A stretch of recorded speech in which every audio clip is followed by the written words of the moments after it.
Last October, in the quiet Mississippi town of Pascagoula, two local men confronted authorities with a rather bizarre story.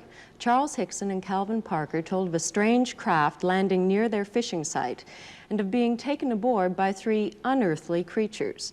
The two men were questioned under hypnosis and lie detectors, but their story remained intact.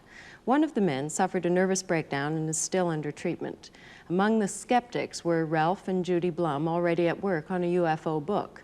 With W5 last week, Ralph and Judy returned to Pascagoula. Judy and I stumbled into this book. It came to us to be written. Suddenly we were in a wave of waves. UFOs were being seen across the country again. We were in what they call a flap. And people began experiencing things that they couldn't explain. Something was happening in our skies in the midst of Watergate, Agnew, the energy crisis, the Middle East. Something was happening and people couldn't understand what it was. We spoke about UFOs, but nobody really knew. And then it hit right here where we are. It hit Pascagoula. Charlie Hickson entered the news and we had a book to write. Something happened October of '73 that would go down in history. The spaceship came with many blue lights set down near them in the night. Three little men came out and took them inside. They looked him over with one big eye. They say what they saw was the real thing, though. They were the ones that saw the Pascagoula UFO. We were sitting on the other side of the pier with our feet, you know, over toward the river, fishing in the river. And the fish still wasn't biting, so I told Calvin, I said, well, you know, we might as well go home. But I guess that was when I heard it. It was some kind of zipping sound. And when I turned on around, in this area out here, about 40 or 50 feet out there, it was some kind of craft, you know. It looked like it was going to come right onto the ground. But it came on down and hovered about a foot and a half or 2 feet off of the ground. We didn't know what to do, you know. The river behind us and that out there not knowing what it was. So, and then before we had time to really do anything, it seemed like an opening appeared. And toward the end, it was, you know, toward us. And the blue light, it had blue flashing lights as it was, you know, approaching the ground, but then they went out, and when the opening appeared, some source of light came from the inside. It was just almost blinding. Sheriff Diamond, can you tell me just what happened that night? No, sir, I can't. All I can tell you is there was two men came into the sheriff's department approximately 8:30 and 9 o'clock. They were all excited, upset, wanting to climb the walls, hysterical, crying. That's actually all I know is what happened. I mean, as far as me seeing what happened, I don't know. Of course, we could see them in the opening coming from, you know, when it started out to craft. But Did you think it was people coming out at first? Well, they had. I kind of thought it was people at first, you know, off like that. But of course, when they appeared there in front of me, it was the most shock I've ever had in my life. What did you see? Well, they were shorter than me. I'd say about 5'2" or 3", and they didn't have a neck.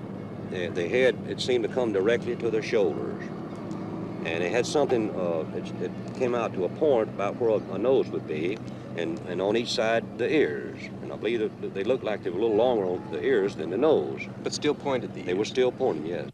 But since I was down there, and since I was a physician, and several other scientists and investigators were asked to consult and look into the situation, I was asked would I mind if I would be present, and I said I wouldn't mind at all. And while it is still very difficult for us to believe that a spaceship landed and that robot-type creatures came out and actually took these two people into the spaceship, these men, in my opinion, believed that they saw this and that they were being honest in reporting what they have reported. But it seemed to me when they came out that doorway, or that opening or whatever it was, then just almost instantly they were right there on us. And their arms, they had arms, and I saw the arms moving here and in the shoulders.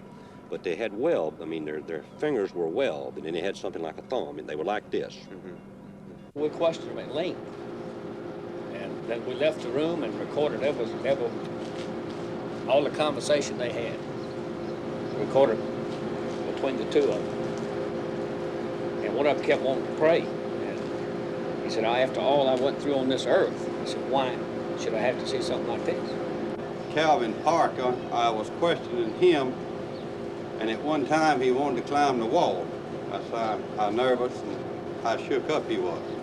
They had me one on this arm like this, and on the other one, you know, they had my other arm like that. And I just seemed to lift up to the same height they were off the ground, and we just moved into the craft. Now inside, how did they lay you out? Do you remember how it happened? Yes.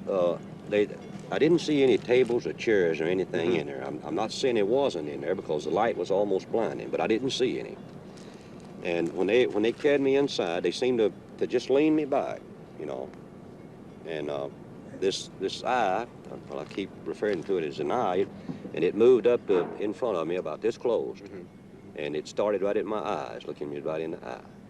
And it hesitated there for a few seconds, and it just started moving over my entire body.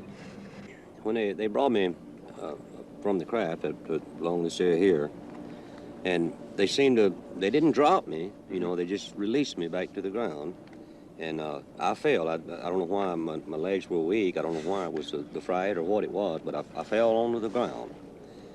And that's when I seen Calvin. He's standing right over here in this area, and he was standing facing the river with his arms outstretched like that, just like he was staring at something.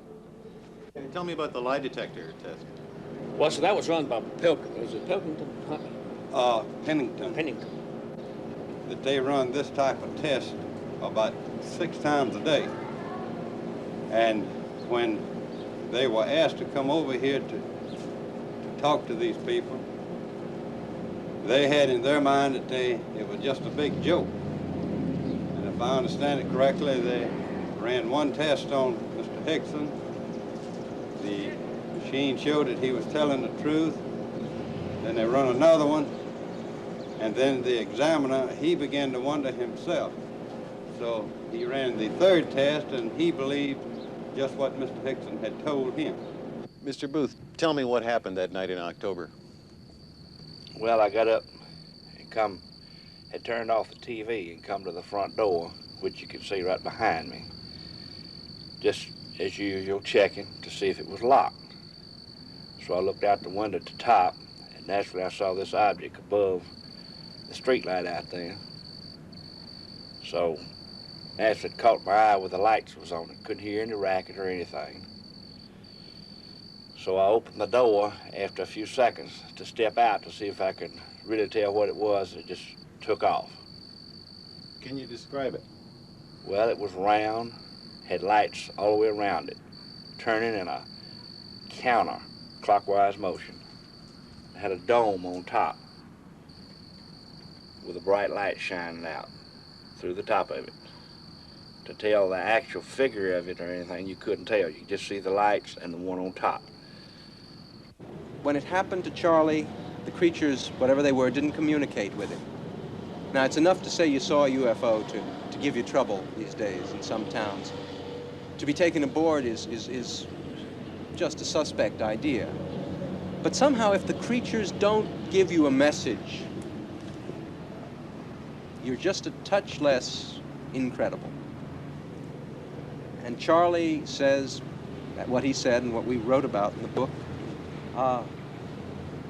It was like they had a job to do, and they came and they did it. I think there has to be a reason why that Calvin and me was picked. Maybe because you could take it? Well, it might be. I don't know. I think that they know more of what's going on down here on this earth than we think. And I don't know, they might have been, you might say, looking for somebody that could, you might say, hold up under the strain and convince people that there is another world and there's some kind of life on that world. They were the ones that saw the Pascagoula UFO.